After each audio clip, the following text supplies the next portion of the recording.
List Congress के 3-4 विधायक लोकसभा के चुनाव लड़ सकते हैं। जबलपुर से लखन घनघोरिया, उज्जैन से महेश परमार को टिकट संभव माना जा रहा है। इसी के साथ शहडोल से फुंदेलाल मार्को, मंदसौर से विपिन जैन को टिकट संभव माना जा रहा है। यानी कि इनके उम्मीदवारी पर एकदम मुहर लग सकती है। 18 सीटों पर आज कांग्रेस के कैंडिडेट उतारे जाएंगे। माना जा रहा है कि आज किसी भी वक्त कांग्रेस की ये लिस्ट सामने आ सकती है। हालांकि बैठक चल रही है, इस बैठक में तमाम चर्चाएं हो रही हैं और जो कई जगहों पर 2-3 नामों का पैनल है उसमें किसी एक को फाइनल किया जा सकता है और जबलपुर से लखन घनघोरिया, उज्जैन से महेश परमार को टिकट मिलना तय माना जा रहा है।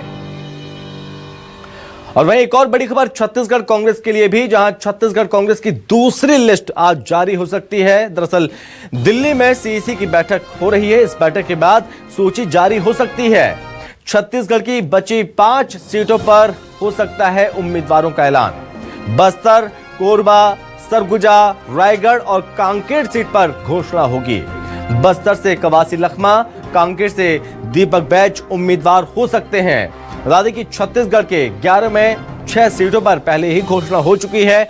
बची हुई 5 सीटों पर माना जा रहा है कि आज मुहर लग सकती है। बस्तर से कवासी लखमा, कांकेर से दीपक बैज का नाम सामने आ रहा है।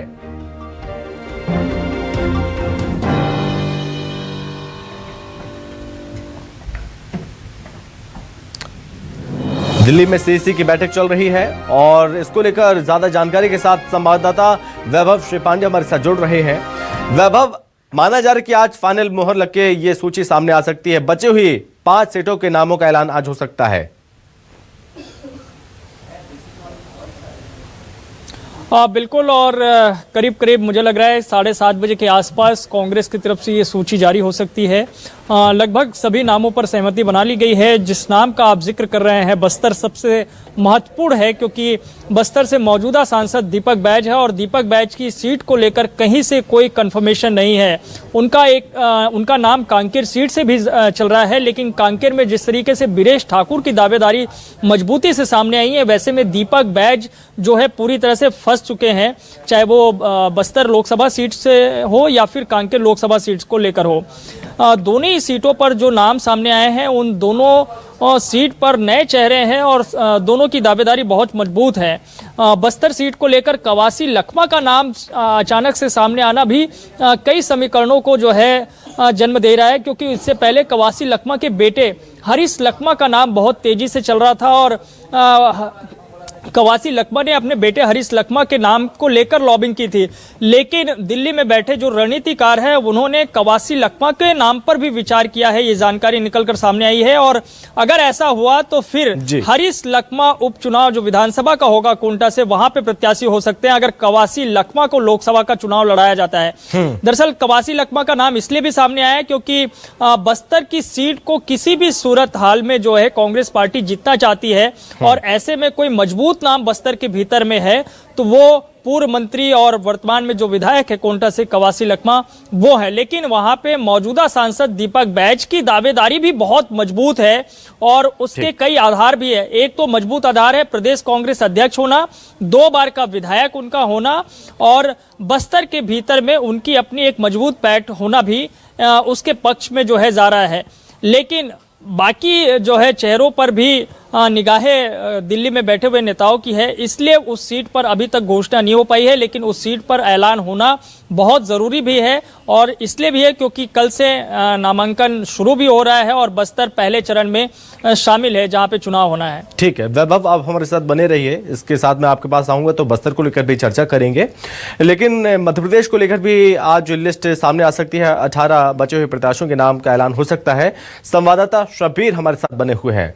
शब्बीर, आप तक आवाज पहुंच रही है मेरी?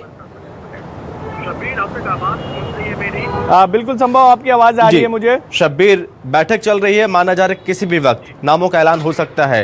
हालांकि 2-3 सीट ऐसी हैं जहां पर यह माना जा रहा है कि उनके नामों पर लगभग सहमति बन चुकी है और किसी भी वक्त नामों का ऐलान कर दिया जाएगा। देखिए, संभव बात की जाए तो स्क्रीनिंग कमेटी की बैठक तो शुरू हो चुकी है, लेकिन इस वक्त की बात की जाए तो इस वक्त जो हमारे सोर्सेस है वो ये बता रहे हैं कि अभी अरुणाचल प्रदेश की बैठक चल रही है सीईसी की, और उनका कहना है कि अल्फाबेटिकल ये पूरे राज्य आज स्क्रीनिंग कमेटी की बैठक होनी है। छत्तीसगढ़ के बाद मध्य प्रदेश का नंबर आएगा, और जो हमारे सोर्सेज बता रहे हैं वो ये बता रहे हैं कि 18 के नामों का ऐलान कर दिया जाएगा, क्योंकि तमाम जितने भी नाम को लेकर विवाद की स्थिति बनी हुई थी, जहां पर 2 नाम थे, उसको लेकर पिछले 3-4 दिन की बात की जाए तो स्क्रीनिंग कमेटी की बैठक वीडियो कॉन्फ्रेंसिंग के जरिए मध्य प्रदेश के नेताओं के बीच में हो चुकी है। इसके अलावा स्क्रीनिंग कमेटी की चेयरपर्सन रजनी पाटिल है, उनके साथ ये बैठक हुई है, और इन सब के बीच हम कई सीटों की बात की जाए तो ये कह सकते हैं कि कई सीटों पर जो नेता नाना कर रहे थे उनको चुनाव लड़ाने के लिए आखिरी समय पर मना लिया गया है। जैसे मैं होशंगाबाद की बात करूं, पूर्व विधायक है तेंदुखेड़ा से संजय शर्मा, वो चुनाव नहीं लड़ना चाहते थे, लेकिन उनसे कुछ देर पहले मेरी बातचीत हुई है, उनकी तरफ से कहा गया है कि मैं अब पार्टी के लिए चुनाव लड़ता हुआ नजर आऊंगा। इसके अलावा हम बात करें गुना अशोकनगर सीट से, जहां से अरुण यादव का नाम चल रहा था कि अरुण यादव ज्योतिरादित्य सिंधिया के सामने लड़ सकते हैं, लेकिन ये इलाका दिग्विजय सिंह का है, और दिग्विजय सिंह की तरफ से आलाकमान को साफ कर दिया गया है। जो हमारे सोर्सेज बता रहे हैं कि वहां से किसी को भी टिकट दे, लेकिन वो स्थानीय होना चाहिए, और जो नाम निकलकर सामने आ रहा है यादवेंद्र सिंह यादव का नाम सामने आ रहा है। इसके अलावा बात की जाए, एक चीज और निकलकर सामने आई है। पहली लिस्ट में हमने देखा था कि 3 मौजूदा विधायकों को टिकट दिया गया था, और अभी भी जो दूसरी लिस्ट में बात निकलकर सामने आ रही, कांग्रेस 3 से 4 विधायकों को टिकट दे सकती है। चाहे मंदसौर के विपिन जैन की बात करें, उज्जैन से महेश परमार की बात करें, या फिर हम सागर से लखन घनघोरिया की बात करें, माफ कीजिएगा जबलपुर से लखन घनघोरिया की बात करें, तो ये वो कांग्रेस की तरफ से सियासी समीकरण बिठाने की कोशिश की गई है कि उम्मीदवार उतारे जाए। लेकिन एक चीज और देखना होगी संभव, हम जितने भी संभावित उम्मीदवारों की बात की जाए, वहां पर महिला प्रत्याशी कांग्रेस के पास ये कह सकते हैं कि पहले कांग्रेस की तरफ से रणनीति बनाई जा रही थी कि 6 से 7 महिला प्रत्याशियों को उतारा जाए, क्योंकि बीजेपी की तरफ से 6 से 7 महिलाएं उतारी गई है 29 लोकसभा सीट के बाद की बात की जाए, तो कांग्रेस की यह कोशिश थी कि महिला प्रत्याशियों को। जी हमारे चेयरमैन ठीक है, शब्बीर मैं आपके पास लौटूंगा। स्पीकर पंजाब वो उसमें मौजूद। ठीक है शब्बीर कंटिन्यू, लेकिन इस बीच में आपके पास लौटूंगा, लेकिन वैभव हमारे साथ लगातार बने हुए हैं। वैभव, बस्तर को लेकर हम चर्चा कर रहे थे, बस्तर से दीपक बैज आते हैं, हालांकि दीपक बैज को कांकेर भेजा जा सकता है, प्रत्याशी वहां से उतारा जा सकता है, इसकी मुख्य वजह क्या? और कल से चूंकि 19 तारीख को यानी कि पहले चरण में बस्तर का ही नाम है जहां पे चुनाव होने, और कल से नामांकन की शायद प्रक्रिया भी शुरू होने वाली है। बिल्कुल, कल से नामांकन की प्रक्रिया शुरू हो रही है, और दीपक बैज को कांकेर अगर भेजा जा रहा है तो उसके पीछे जाहिर तौर पर लखमा परिवार का दबाव नजर आएगा, और शायद दिल्ली के रणनीतिकारों को लग रहा है कि लखमा परिवार ही वहाँ पे सबसे मजबूत स्थिति में है जिनको बस्तर के भीतर से चुनाव लड़ाया जाना चाहिए।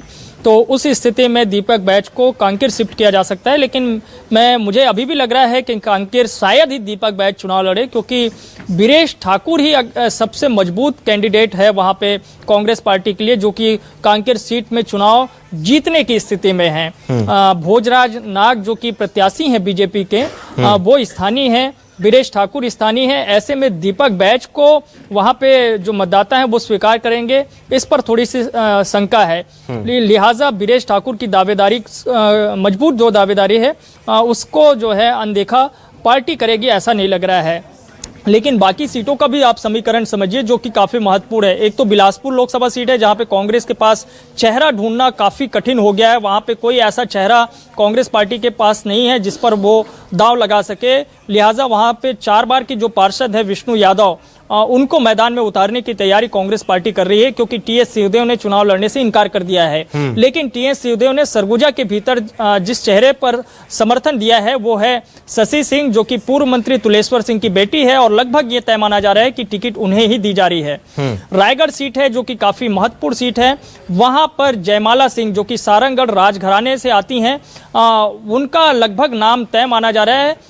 एक तो जो है महिला कैंडिडेट को उतारना कांग्रेस के लिए बहुत जरूरी है। 3 सीटों पर कम से कम महिला कैंडिडेट कांग्रेस पार्टी उतारना चाहती है, जिसमें से एक पे तो घोषणा हो गई है ज्योत्सना महंत के रूप में, लेकिन तीसरा चेहरा कोई महिला चेहरा है तो वो है जयमाला सिंह का, जो कि रायगढ़ सीट पर संभावित उम्मीदवार हैं। इसी तरीके से आप बाकी और जो बची हुई सीट है जिसमें से बिलासपुर का जिक्र हो गया, कांकेर का जिक्र हो गया, बस्तर का जिक्र हो गया और सरगुजा का जिक्र हो गया, इन सभी सीटों पर आप देखेंगे तो नाम लगभग तय हैं, लेकिन किसी एक नाम पर सभी नेताओं की एक राय हो जाए ये नहीं होना अभी भी कांग्रेस के लिए दिक्कत है, जिस पर सहमति बनाने की कोशिश अभी सीएसी की बैठक में की जानी है। ठीक है शब्बीर, अगर हम बात करें मध्य प्रदेश में एक महत्वपूर्ण सीट इंदौर की, इंदौर से कौन कौन से नाम आगे चल रहे हैं? क्या किसी महिला प्रत्याशी को सोच विचार करने की कोशिश की जा रही है कि किसी महिला को यहां से उतारा जाए, या फिर वो और कौन सा नाम यहां से सामने आ रहा है? अगर हम बात कर रहे हैं महिलाओं की,